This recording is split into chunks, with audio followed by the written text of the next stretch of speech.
I'm Tashi Matthewen, and I'm a student reporter for PBS Student Reporting Labs. Today, I'm here with Dr. Stephen Schuler, Executive Director at One Mind Cyber Guide and an Associate Professor at the University of California, Irvine. What is One Mind Cyber Guide, and what does it aim to do? Sure. So One Mind Cyber Guide is a little bit like a Wirecutter or Consumer Reports of digital mental health products, or mostly, mental health apps. So there are a lot of mental health apps that are out there. If you go to the Google Play Store or the Apple Store and you type in depression, anxiety, you'll get a lot of information back at you. And it's really hard to separate the good apps from the bad apps. And so what we do at One Mind Cyber Guide is we identify, evaluate, and we disseminate information about these products to help people make informed decisions, to help decide if this is an app that you want to entrust your mental health to and download on your phone and use. So we try to help provide some guidance in this wild west that's out there of these digital mental health products. Who is One Mind Cyber Guide geared towards? Yeah, we gear One Mind Cyber Guide towards a general population. It's really meant for consumers. So by that, I mean people who intend to download and use these apps to improve their own lives. But we also hear that individuals who are professionals, so clinicians and other mental health practitioners use One Mind Cyber Guide, as well as developers, people looking to develop their own products, and people who are trying to help out other people in their life. So maybe have a friend or family member who might need some additional support. It's not geared specifically toward youth. We do have some apps that are reviewed that are meant specifically for youth, and we also have some content that's youth focused. So for example, we create these app toolkits that collect apps for specific topics, and some of those are intended for youth. But really, we try to review the sort of broad different products that exist in terms of the digital mental health landscape. In your studies of the intersection between mental health and technology, how have you seen social media impact youth mental health? Yeah, I think that's a really great question, Tashi. And I definitely think if you read the news, then your perception might be that social media is having a really negative impact on youth and adolescent mental health. I see a lot of news stories talking about its contribution to rising rates of depression, anxiety, for example. When you look at the research, though, what it generally shows is that on average, social media has a very small impact on the mental health of youth and adolescents. Now, I think the important thing to note there is that that's on average. And what we also learn when you really dig into the data is that some people seem to be helped by social media. They might find good opportunities to connect with other people, to find content that's uplifting or helpful to them. Some people are harmed. They find it distressing. They find themselves comparing themselves to other people. And that most people it has sort of a small impact. And so those averages really hide the fact that there are some people that it's having sort of a positive or a negative impact on their mental health. As a teenager, I hear a lot of times from my friends that, oh, I deleted my social media because it was like negatively impacting my mental health, or it was like too much pressure for them. And I'm wondering maybe what your thoughts are on that, or if you think that maybe we're mistaken for like if there's another cause. No, I mean, I think that I think what your friends are noting is something that's really accurate. I think what also I would sort of note though is that really shows a lot of the strength and resilience and insight that you have in terms of navigating social media. It's okay to take breaks, and I think it's actually a really good idea to take breaks. I think, as I mentioned on it, the overall sort of impact of social media on mental health is small, but that doesn't mean it can't have impacts. And especially if you use it too much, or at times where it might be sort of overly inappropriate or stressful for you. And so I think taking those times to unplug and allow yourself to have those social media breaks, I think is a really great strategy. And I think that it's really useful for youth to be able to take those steps back. So I think it doesn't go counter to what I said about that the overall impact is small. And I think that it's really wise to give yourself the opportunity to take those breaks when necessary. Do you have suggestions for youth on habits that they can form using social media to impact their well being more positively? Yeah, I think that I mean, some things like we talked about, as you noted, I think being open to taking breaks or to setting limits in terms of when you use social media. So maybe have set periods of time during the day. So, I'll go online and manage my social media for like 30 minutes when I come home from school, or right after dinner, I'll send some updates or update my content for my friends. So I think that's one aspect, is setting limits. I think also thinking about what you're doing on social media. I think one thing that we hear a lot, especially from youth, is that it's really a useful medium to connect with people that they really care about. So spending more time focusing on your good friends rather than your acquaintances. I also think providing oneself a lot of self-compassion. One thing I tell a lot of folks when we talk about this topic is, everyone looks good on the highlights. If you show your best moments in your life, it's going to look positive, and you can't compare yourself, your whole life, to only another person's highlights, only their best moments. And so I think if you're spending time on social media in that social comparison, I think that's somewhat challenging. And so I think really allowing oneself some self-compassion when they're engaged in social media. I think the last tip I would give is curating the social media so that it's content that is uplifting for you. There might be specific content that might be triggering or might really play off some of the mental health challenges that you face. And you don't have to expose yourself to that content. You can choose to kind of curate your social media, follow people who really provide that sort of uplifting content, friends, empowering posts, and really using that content sort of appropriately. And I think one thing that we hear from some youth about the ways that social media can be really useful for them is they build a social media account that really is empowering and uplifting, so that when they're having those negative, stressful moments in their life, they can go to that social media and find some strength and find some support. So I think limiting time, curating the different content you see on social media, and really providing oneself some self-compassion when using social media are three really good things that you can do to really get to maximize those positive benefits and minimize those negative impacts. Do you have tips on how to curate a more positive influence on social media? Yeah, I think that there are accounts that are specifically sort of oriented towards mental health support. It depends on what platform you use. So I think if you are trying to curate your Instagram, for example, like maybe finding some accounts that really do share some of these uplifting messages and useful tips, especially around sort of mental health challenges, if that's what you're looking for. I think another thing is just to look at the people who in the different accounts that do cause you stress and unhappiness, and feel free to curate and take those off of yours. So being sort of aware of what the reaction you have to different posts are. If there are people who do sort of uplift you and you really do find useful and supportive, looking at the people that they follow or follow them to maybe find some additional accounts that would be sort of useful to sort of promote. So I think some of the lesson here is just really trying to be as much in tune as possible to yourself and your own feelings as you're on social media, and using that as a guide. Our emotions, our feelings tell us something about what we're experiencing in the world. And we should listen to those feelings. We should listen to those emotions, even if they're positive or if they're negative emotions. And so I think that sometimes people, really try to focus on like, I should just feel positive emotions and try to, focus on building the positive emotions. And I would say like really listen to the negative emotions, listen to the anxiety that you're experiencing when you're there. That doesn't mean you need to fall into that anxiety, fall into that stress, but it does tell you about maybe some things that you should be attuned to and curate off of your social media accounts. How can technology, and specifically social media, be used to improve someone's well-being? Yeah, I think that what we hear from youth about some of the things that are really useful for them about social media is it helps them connect with other people who are dealing with similar challenges. It's really empowering to know that you're not alone. And so the opportunity to connect to others, I think, is one sort of real positive benefit of social media. And it really also allows us to create content. And I think that's something that's different about social media from previous versions of technology. When we talk about, like the impact of television on people's mental health, like you sit there and you watch a television show.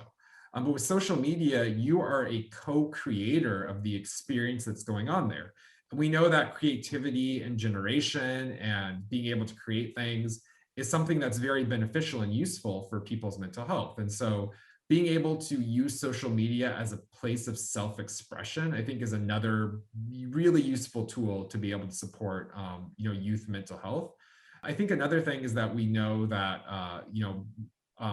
well-being, happiness is other people, and so it really allows us a place to connect and build those close relationships with those people that are closest to us, stay connected to our friends, our family members, et cetera. So I think that the degree to which social media can help us deepen our relationships and stay connected to people that we care about is another place where we can get a lot of well-being benefits. So I think, normalizing and connecting with people struggling with same issues, creating and allowing some spaces for our imagination and our generativity, and then also building relationships are three different ways we can maximize the positive benefits that social media might offer. Obviously, with social media being a relatively new thing, our parents haven't grown up with it. So, how can parents help guide their kids through social media? Well, the first tip I'll give to parents is sit down with your kids and learn about what they're getting out of it. I think the point you made that we didn't grow up with social media is a really important one. And so we really are not the experts. And so I think that before we judge and before we do too much in terms of interfering with our kids' social media use and technology use, I think we should sit down and help our kids teach us about what they're using and why. What are the accounts you're following? Why are you following them? Why do you like what are you getting out of this? And I think that better helps us have like real conversations about what beneficial use or problematic use might be. And so I think that until we can get, parents and kids having conversations around the use of social media, it's really hard to lead to any sort of meaningful suggestions about what should be done or how to best sort of support youth making sort of informed and thoughtful decisions around their social media use. So I think that's lesson number one for parents is like be involved, be informed. I think the next sort of thing is to try to figure out how we can help kids develop autonomy and develop as their own people using social media, but also helping them do so appropriately, making sure that youth are sort of protected in terms of doing so. So I think parents can be some of the people to help kids think through some of these like limits, like I talked about, like how much social media use is maybe too much then? When are appropriate times to be using social media? If you can create enough of a dialogue with your kids or an openness that they're willing to come to you when things feel uncomfortable or unsafe or potentially, anxiety provoking, I think that's or stressful. I think that's really also, fantastic. Like creating an open dialogue between your kids, I think is something that you really want to support. And then I think sort of, lastly, talk with other, parents and other folks who are engaged stakeholders, teachers, et cetera, and learn a little bit more about what they're seeing and what their concerns and also maybe ways in which they're using it usefully. Because again, like, as you said, we didn't grow up with it. And so I think we have to do as much as we can, not just to let our kids teach us, but also to learn about the potential ways it could be used too. Do you have any tips for kids who might not have those adults in their lives or a support system to guide them through social media? I'm really excited about opportunities for like near peer relationships. What by that I mean is like trying to get connected with youth who are a little bit older than you. So having people in high school helping middle schoolers sort of navigate through what it was like to create social media accounts and what some of the challenges were, or if you can get connected as a high schooler with a college student who can really help you sort of better understand, what they're seeing in terms of social media use as they go to college students. In my university, it's been really interesting to talk with, undergraduate students from like freshman to senior year and just seeing the development that they do with their own social media use. And we see this sometimes in families too, like some of the older kids are helping support some of the younger kids in that family sort of learn about how to use technology. So if you have a family member, an older sibling that's able to provide some of that support as well, I think that's a really useful place to go. If you don't, I think trying to see if there's mentorship networks or other things that you can get involved with in your community to help provide some of that education. I mean, I do think some of that can be done online, but it's really great to be able to have those support people in person that can help you sort of figure out how to use the technology. So those are a couple places that we've seen that near peer support is really useful. There are also different professional organizations that are involved in helping provide sort of mental health support, like Mental Health America is one example, and they often provide sort of social media toolkits and education around sort of youth use of technology. And I think we're seeing more sophistication, more dialogue in this space. So I think also just stay tuned to professional organizations, advocacy organizations that really are have youth mental health's best interest in mind as a way to sort of get some additional information too. Do you know of any organizations right now that are really involved with peer support? I don't know of any specific organization that's kind of creating these like peer-to-peer networks. I think what in our research we're seeing that more happen sort of informally at like school levels or in families. But I think it would be something that'd be really great if, and I think importantly also is making sure that the youth voices are elevated. I mean, it's fantastic, Tasha, that you're doing this interview and that you're interested and engaged in this. And I think that's really what we need is we need, youth involvement to help shape this. Because it's youth mental health, it's their use of these platforms. And I think unless we get the perspective of youth and trying to figure out how to best use these platforms, but also use them responsibly, I think we're never actually going to be able to create systems and toolkits and practices that actually help youth. What led to your career in mental health and specifically research? And what kind of advice would you have for youth who might be headed in that same direction? Yeah, I'll say that my initial path was not all that linear. I actually started out my undergraduate as a structural engineering major and took a lot of classes on physics and calculus and building bridges. And I found it terribly boring in the end. But at the same time, I was taking a developmental psychology class that I found fascinating. Like the idea that the human mind was something that we could study and learn about was really, really, it just really opened up a lot of questions for me.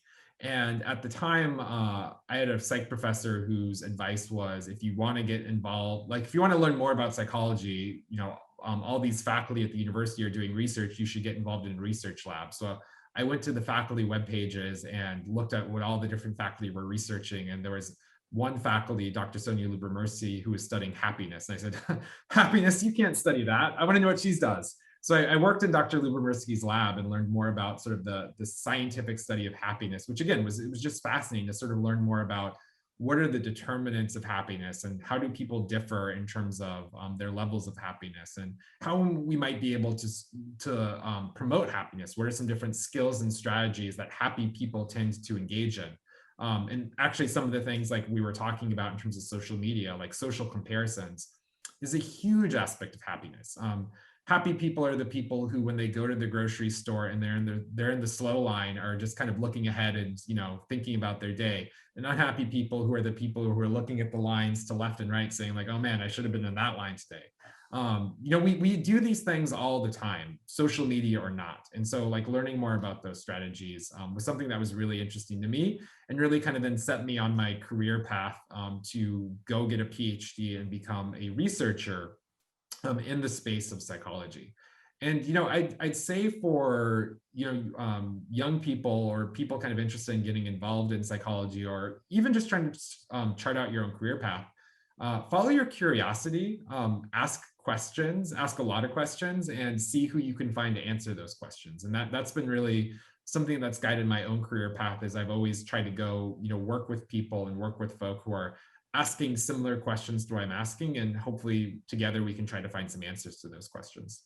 Do you think that social media opens up new opportunities for that social comparison? Yeah, I definitely think that social media does open up these opportunities. And I think that gets back to the point I was making that, some people are helped and some people are hurt by these technologies. And I think that unfortunately, in the case of social media, I think that some of the vulnerabilities that social media opens up are some of the same vulnerabilities we saw in the offline world prior to social media. So, social comparisons, as we were talking about. And so, they're just tend to be people who engage in more negative social comparisons, and social media is a place where that vulnerability, I think, can be taken advantage of. And so I think that's another reason why it is useful to think about what we might be able to do to teach, more healthy relationships to social media and social media use, because sometimes there are times where social media might, play off of some of these vulnerabilities or challenges that some individuals face. And I do think that, as I mentioned, what we see a lot in this space is that the online vulnerabilities really mirror some of the offline vulnerabilities that exist. Do you think that as kids who've grown up with social media become teachers and enter the workforce, that our technology education in schools will change at all? I hope so. I mean, I really do hope that we do a better job teaching about some of these things. I think another thing that you noted that I hope is a real change is I do think that young people are more open to talk about, mental health and wellness, than was the case even when I was growing up, and definitely in generations that came before me. So I also hope that not only is, technology and social media taught in schools, but it's also done from a framework of sort of being open to talk about some of, the mental health and the wellness impacts and challenges that might come from this. Because I think that the more we can dialogue about these subjects and, learn from each other and learn about some of the different experiences that people have, the more powerful it is. And I think with, mental health, what I tell people all the time is 100% of people experience mental health. Everyone deals with, different aspects of things that make them anxious or sad or down, or different negative emotions that they deal with, or different, experiences in terms of the way that they process and understand the world.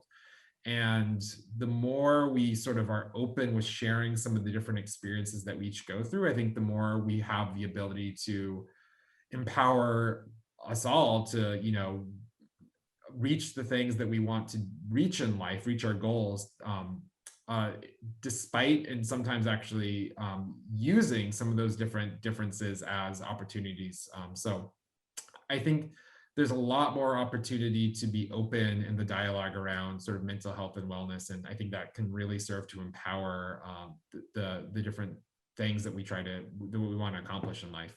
Do you have anything else that you would like to add? Anything that we didn't cover that we didn't get to? Well, I'll just say, like, maybe circling all the way back to sort of One Mind Cyber Guide, I think that what we've seen from some recent large national surveys of youth and technology use is that youth and adolescents are really interested in using different technologies to support their health and well-being, especially mental health. Most youth have actually reported they've used a health app, and many of those health apps have been in subjects related to mental health. Things like meditation apps or mood tracking apps or apps that help them cope with different aspects of stress and anxiety. And I think that those can be really useful tools in the toolkit. I think they're also not replacements for formal sort of mental health care or talking to a professional in some instances. And so I think I'd really say is like, yes, technology can play a role in this ecosystem of mental health. It's not the only tool in our toolbox. And so just to be open to the variety of different things that can be helpful. Technology, apps, maybe even social media in some regards, but also, seeking out help from a mental health professional if needed, talking with friends and family members when things come up, and, really trying to seek these different opportunities one has to learn more and get more benefit to their mental health. Thank you so much for being here with us today, Dr. Schuler. We really appreciate it.